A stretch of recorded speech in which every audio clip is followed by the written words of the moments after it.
Alright, I have a bit of a confession to make. For the last like almost 2 years or so, I basically have been playing games to just fill the void that Baldur's Gate 3 has left for me. And in that time, I've still been playing Baldur's Gate 3, but what I noticed is that I was playing other games just to have something else to play, and it really wasn't going well. I don't want to make this seem like a super dramatic video, like Baldur's Gate 3 changed my life or broke me or something like that, but that's kind of the case in a way, because I remember before playing Baldur's Gate 3, so like 2023 and before, I could play a whole assortment of games and have fun on them pretty much equally. So like, if it's a sports game, every now and again, at least, I could play a sports game and enjoy it. Or I could play, again, like another RPG and enjoy it. A very single player narrative game, and I can enjoy it. After about, I say February 2024, I basically have been playing games just to have something else to play. Like, I'll go over some of the games I've purchased since playing Baldur's Gate 3, and I thought I enjoyed them. And I guess in some way, I guess I did enjoy them, but they were really just time fillers. Like, they didn't do what Baldur's Gate 3 did for me in the slightest. And when I went back to Baldur's Gate 3, I was like, this feels like my forever game. Like, this feels like the game I could just sink hundreds more hours into and just never get bored of it, despite having over 1,400 hours in it so far. So games I've bought recently is Marathon. You know, it's not like a bad game, right? I thought I was having a good time on it. You know, it's a pretty well put together game. That's all I can really say about it. I'm like, oh, this looks really sick. This is actually kind of awesome. And then when I go back to Baldur's Gate 3, I'm just like, nah, I don't feel like playing that game anymore.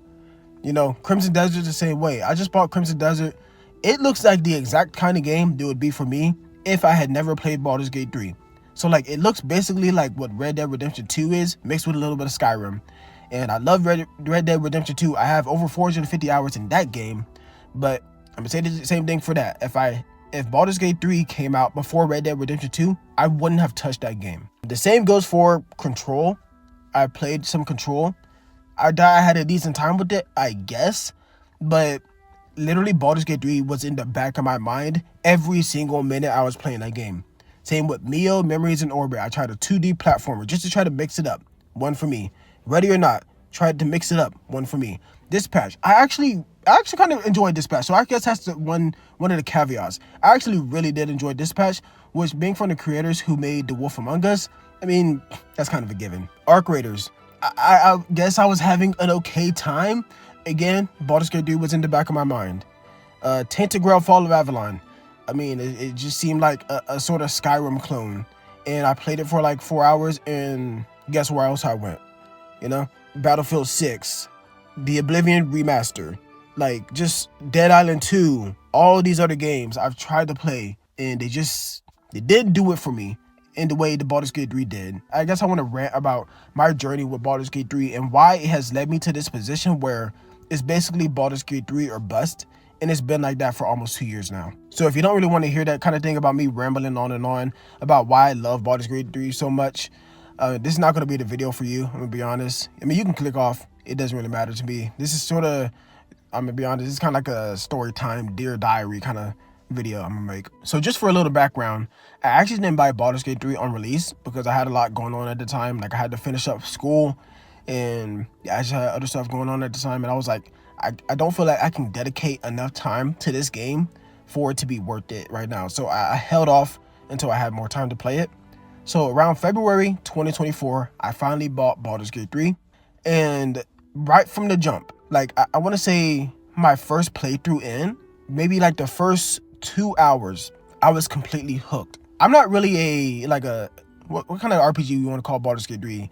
Like a CRPG? I don't really know, but like, I'm not really this kind of RPG, like turn-based RPG kind of gamer, but it was a breath of fresh air compared to a lot of the, you know, really tedious, really action-heavy RPGs I had played recently. Yeah, so it was a completely new perspective, and I feel like it did that probably better than any other game I had seen before it. Like, I played Wrath of the Righteous, and I enjoyed it. I put like 60 hours into it, but I didn't complete the main story. So this wasn't my first turn-based RPG.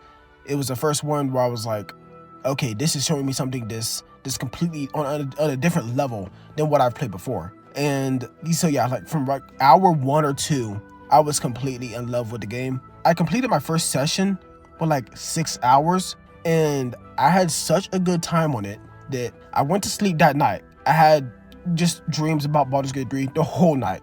Nothing but Baldur's Gate 3. I woke up, I had to get my workout in, and it was such a distraction because every time I'm working out, I get into this little mode where I'm like, okay, so 45 minutes before the workout, I'm stretching, I'm listening to music, I'm kind of just like, going through my routine of, how much I'm going to push myself. It wasn't going well, bro. Like, it was so hard to focus. It was like I had to really push my mental, and that was probably like one of the hardest workouts I ever had, because I really had to push that game out of my mind to focus on, what needed to be done. And after I did that workout, after I went on my jog, I came back, took a shower, ate, and then I sat in my chair and played Baldur's Gate 3 for 20 hours straight. I got up once to go use the restroom and refill, my water and stuff like that, get a snack. Other than that, I played the game for 20 hours straight. Just for reference, I've never played a game that long in my life. The most I've ever played a game, even going back to a kid on the weekends, was like maybe 10 hours, playing like Halo 3 with my brothers. And like that game at the time, I was like, oh my God, like this is magic. Baldur's Gate 3 felt like it was like casting a spell on me, because I couldn't get up from my seat. And I had to force myself to, because I always remember reading stories about people who would unfortunately pass away from playing games so long. And I was like, that's not going to be me. I know I want a little workout. That doesn't matter. Your body doesn't like sitting down this long. So I was like, I have to physically get up and do something else, or this game will kill me, right? And that's when I was like, this is just something special. This is something different. I remember going through my first playthrough. It was a different RPG experience, but I was still distracted by this over here and that over there, and talking to that NPC and learning all sort of different mechanics, and constantly finding something new and different that I just never experienced in an RPG game before. Also, just to let you know, I'm probably going to get a little bit of flack for this, but I didn't complete Baldur's Gate 3 until my 4th playthrough. Because basically what happened was I kept making such like boneheaded mistakes. And for me, like when I complete my first playthrough, I want it to be like the whole thing completionist kind of playthrough. I don't know why that's how I am. It doesn't really make any sense. I could do that on other playthroughs, but yeah, it's just how I am. But so basically what happened was, the first time I went up to Lae'zel, I was like what? Like, get her out of the cage. How to get her out of the cage? I'm talking to her. I'm looking up. I'm like, what am I supposed to do? I didn't play a range or a magic character. I played like the fighter character. I know I'm basic, but that's what I played for my first playthrough. And I was like, how do I get her down? I don't know how to get her down. So I just left her there. I went. I was like, you know what? I'll come back. I'll come back and get her after I explore a little bit. Well, you can't actually do that, because if you leave, go somewhere else, she's going to escape by herself, and she's going to go basically try to go to the mountain pass. And that's what happened to me. So I was like, oh, well, let me look into my journal entry. Oh, it says she left. So I'll run into her somewhere along the way. She might not even be able to be a companion, because I didn't know that at the time. I was like, maybe she was just someone we journeyed with at the beginning, and, they go off on their own. I basically played most, if not all, of Act 1 without her. But I remember after, going through, to go to the mountain pass, I went to the mountain pass and I went to the cutscene, and then there was this dragon and all these other enemies. Obviously, I knew they were enemies because, they just gave enemy energy. And I was like, I'm good. I don't want to face a dragon. And I'm like 10 hours or like 15 hours into the game right now. I'm good. So I triggered the cutscene, right? Went to the mountain pass and then backed out. Guess what? You can't do that. You can't do that. You have to interfere in some way, or Lae'zel's just dead. And I didn't know that. And I backed out. I went back to, to all these other places. I went back to the goblin camp. And, basically by the time I was done with all that, I retraced my steps. I went back to the mountain pass. Oh, there she is. She's dead. So I was like, that kind of hurts, because I didn't know if she was a character I could play with. Turns out that she is. So I restarted. And then on my other playthroughs, I was just making such like boneheaded mistakes. I was like, you know what? Maybe if I go with her to the mountain pass early and I pass the dialogue checks, and then I go to the mountain pass, do whatever she needs to do there, and then come back, then, it'll be all good. And I can do basically just roam the first area however I want to. Nope, you can't do that as well. The tieflings die. So I was making such boneheaded mistakes. So I was only able to complete Baldur's Gate 3 on my 4th run, and I had no issue with that. Like, to this day, I have probably like 40 saves of Baldur's Gate 3, just different saves I can go back to at different moments and just play the game however I want. Just with Dark Urge, not Dark Urge, with, a different race, with different outcomes, with a different companion list. I recruited different companions, or, I left certain companions, or certain things happened with certain companions that, ended up going, a different direction where they ended up leaving the party. Evil playthroughs versus good playthroughs, that kind of stuff. Just such an array of playthroughs that I still have that every now and again I just go back to, and I don't do any more saves. I want to go back to those points and just see how it is. Since I played Baldur's Gate 3 in this very extremist kind of way now, I figured that I would at some point get tired of it, and I don't. I don't even know how to describe it. Like, every single interaction within Baldur's Gate 3, I could experience 100 times over and never get bored of watching it. Never. I think a part of it is, something I really want to talk about is the immersion of Baldur's Gate 3. I already talked about this in depth in some of my other videos, so I'm not really going to go into it too much. But I want to stay on something particular here, is that whenever you're going into cutscenes, it doesn't do the whole like cinematic screen cutscene nonsense that basically every single game does nowadays, and I can't stand. When a game does that, it genuinely like takes points away from the game, because it feels like they're trying to pander to you to make you feel like there's some importance in this scene. Baldur's Gate 3 doesn't do that. Every scene seems like it has the same amount of importance, because they don't do that little cinematic, black, whatever it is, a black bar on top and bottom. I don't need that cinematic experience. The only game I really was able to tolerate it in was Red Dead Redemption 2. But luckily, Baldur's Gate 3 doesn't do that. It keeps it like basically like The Witcher 3. The Witcher 3 has amazing cutscene quality. Guess what? They don't have to make the screen cinematic to have some of the best character interactions in gaming. So I guess that's one aspect of it, is that Baldur's Gate 3 has so many little bits of immersion, the lack of extremely cinematic cutscenes, while having some of the best character interactions, that people, like, someone's not going to talk about that, but like, in the back of their mind, they're like, man, this game does it so differently on every level, on the smallest level, within combat, within player choice, within character interactions, everything. It does it so different from every other game that you can possibly have played, that it's just, for me personally, it's never gotten old. And you might be thinking to yourself, this is not really that big an issue, right? Like, if you want to keep playing Baldur's Gate 3, just play Baldur's Gate 3, man. People have thousands of hours in Skyrim.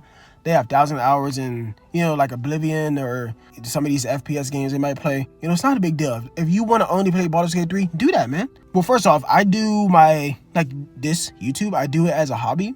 And I want to cover a wide range of topics that interest me. Like, other games still do interest me, but like, Baldur's Gate 3 has stripped a lot of what would make it, I guess, something I really wanted to dive into, or that actually captivated me in some way, or held my attention. Because again, like I said, I would go play these other games, and they're actually really good games.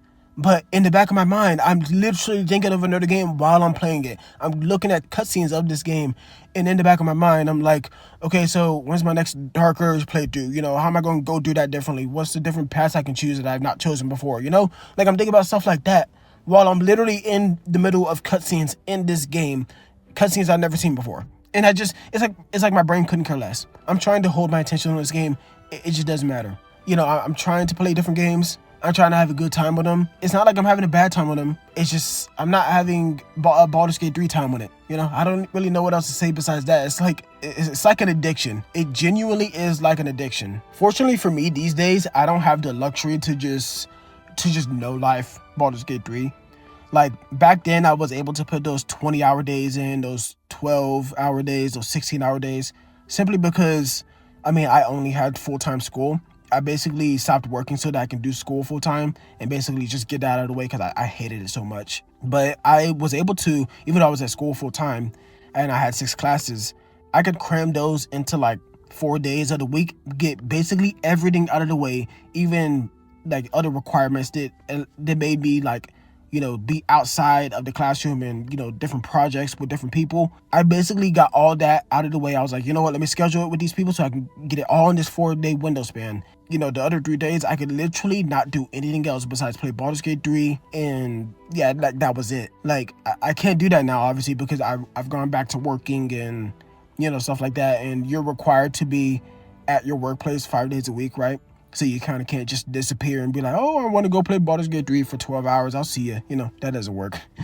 But I'm not going to lie. I kind of feel like doing that sometimes. Sometimes I'm like, I'm looking at that PTO, man. Like 24 hours of PTO, I could use 2 of those, right?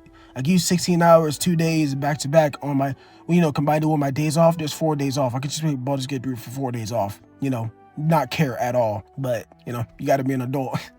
It's so tough, man. It's so tough being an adult. You're like, man, I really want to play this game for like 6 hours, but I got 2 hours, make the best of it. I know that people say Baldur's Gate 3 is one of their favorite games of all time, or it might be their favorite game of all time, and they'll have like 500 hours into it, and they're like, yeah, I really love that game. And now they're playing so many other different games, and they were able to move on. I want to be that person so badly, because I play so many other games. And at this point, it feels like I'm wasting money on them. Because literally, if I had not bought a single game since buying Baldur's Gate 3, I wouldn't have cared. Because Baldur's Gate 3 would have done it for me and more since the time it's released, or since the time I've been playing it. To be fair, it's not like the very first few times I was playing it, or like basically like the first 200-ish hours around whenever I completed my first playthrough. It's not been like that genuine feeling of like absolute magic, like something was taking over me as a force and was making me play this game every single day, and it was like just the most euphoric experience of all time. It's not been like that, but it's still been a very high level of like 1,400 hours deep. Other games would dream of making their players feel how I feel about Baldur's Gate 3 today, still playing it. They would dream of making players feel that way about their games, and it just won't happen for me. It seems like I played so many good games. These are really, really good games. Some of these games that have come out recently are genuinely like masterpieces in what they do. And I just couldn't care less. I literally could not care less. If Baldur's Gate 3 hadn't came out, if the game didn't exist, I probably would have played that game and loved every minute of it. Loved absolutely every minute of it. I'll give an example. Resident Evil 2 Remake. That game's like 10 hours long or something like that. I have like 140 hours in it. I've played so much of that game. That is literally the best zombies game I've ever played. It is the best Resident Evil game I've ever played. It's not close. I've tried to go back and replay Resident Evil 2 Remake. Since playing Baldur's Gate 3, I can't get through the first 2 hours. I simply can't. Even though it's a 10-hour long game, it feels longer. Like I can spend 10 hours in Baldur's Gate 3. It'll go by and it feels like it's 2 hours maybe. I spent 2 hours in Resident Evil 2 Remake. It feels like, I'm like, man, what's happening right now? Man? Why am I not feeling the feelings I was feeling? Like, you know what I'm saying? And for me, that's like a top 5 game of all time for me. Resident Evil 2 Remake. Actually, you know what? I'm going to go ahead and tell you my top 30 games of all time. Just because since I'm doing this video, I may as well just throw this in here. Obviously, when I talk about Baldur's Gate 3 like this, it's going to be number 1. Right? There's no questions asked about that. Number 2 is The Witcher 3. Number 3 is Mass Effect 2. Number 4 is Resident Evil 2 Remake. Number 5 is Call of Duty Black Ops 2. Number 6 is Modern Warfare 2, 2009. Number 7 is Red Dead Redemption 2. Number 8 is Assassin's Creed Black Flag. Number 9 is Elden Ring. Number 10 is Cyberpunk 2077, The Phantom Liberty DLC. Number 11 is Modern Warfare 3, 2011. Number 12 is The Last of Us. Number 13, God of War 2018. Number 14, Payday 2. Number 15 is Days Gone. Number 16 is the original Dead Island. Number 17 is Watch Dogs. Number 18 is GTA 5. Number 19 is Madden 11. Number 20 is The Wolf Among Us. Number 21 is Spec Ops: The Line. You're a real OG if you know about that one. Number 22 is Battlefield Hardline. Number 23 is Dispatch. Number 24 is Valorant. I know, don't criticize me. Number 25 is Resident Evil 4 Remake. Number 26 is Black Ops 3. Number 27 is Halo 3. That's wrong. What the hell? Why is Halo 3 below Black Ops 3? Number 26 is Halo 3. Number 27 is Black Ops 3. I'm faded. Number 28 is Dead Island 2. Number 29 is Bloodborne. And 30 is Far Cry 3. And even within that top 30 games I have of all time, I feel like Baldur's Gate 3, I've had so much fun to where it can replace the amount of fun I've had from like I want to say from 15 to 30. The amount of fun I've had on this one game is probably the same equivalent as much fun I've had in those other 15 games. It's insane to think that one of my games in my top 30 of all time can basically beat the entire combined fun I've had in 15 other of those games. It's insane to me. Like, don't take this as like I'm some sort of addict and I can't function out of playing the game. No, I've gone weeks without playing the game because, again, I've been so busy at certain points, and I still like prioritize certain things. Like I would still prioritize working out over Baldur's Gate 3. I would still do that, right? I still go to work every day. I still try to, put out videos on games that have some interest in them for me, but like I still end up going back to Baldur's Gate 3. I don't know how to break off from it. I genuinely don't know how to break off from it. It's leading to the point where outside of like 1 or 2 games a year, maybe, and outside of like 1 or 2 playthroughs from them, I will exclusively year round now play Baldur's Gate 3 if I can't find another game that gives me that same feeling. And I doubt it will. Like, what game will give you a feeling where you want to play the game for 20 hours straight and you have to force yourself to get up? Or you'll play the game for 16 hours straight and you're like, okay, I got other stuff to do. I gotta get off this game. And every second that you were on the game felt like you were like just literally addicted to it. This is gonna sound like a cry out for help. It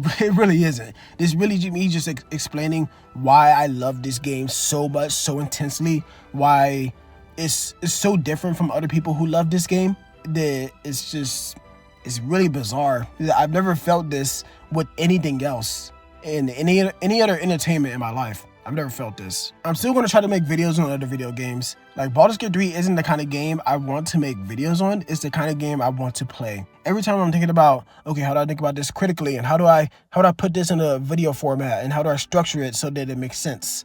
I'm like, I just don't care. I want to play the game. That's all I want to do. Like, nothing else matters. So it's like, it's kind of hard to just make videos on. I want to just play the game and that's it. One other game is kind of like that, Cyberpunk 2077. And I'm kind of just like, I can make so many videos on this game, but I just want to play the game, right? I'm going to try my best to still make videos on other video games. But if I start to just, stop making videos on them, and if I start to just, I don't know, just upload random clips of Baldur's Gate 3, then you know why. Yeah, hopefully some game, like I'm looking forward to The Expanse of Cyrus Reborn. I read the books. I actually really like the books. And I'm hoping that I'll really like the game. It's supposed to be sort of like a Mass Effect spiritual spinoff. So I'm hoping that that'll do it for me. It'll just sort of like break the mold. If not that game, I'm looking to Blood of Dawnwalker. It's from Rubber Wolves, who are old Witcher 3 devs. So, I mean, my second favorite game of all time, old developers of that game are making a new game. Hopefully that game can also in some way break the mold. But yeah, until those games come out, I'm not really sure what else to do, But yeah, anyways, that's it for me. I'll see you next time.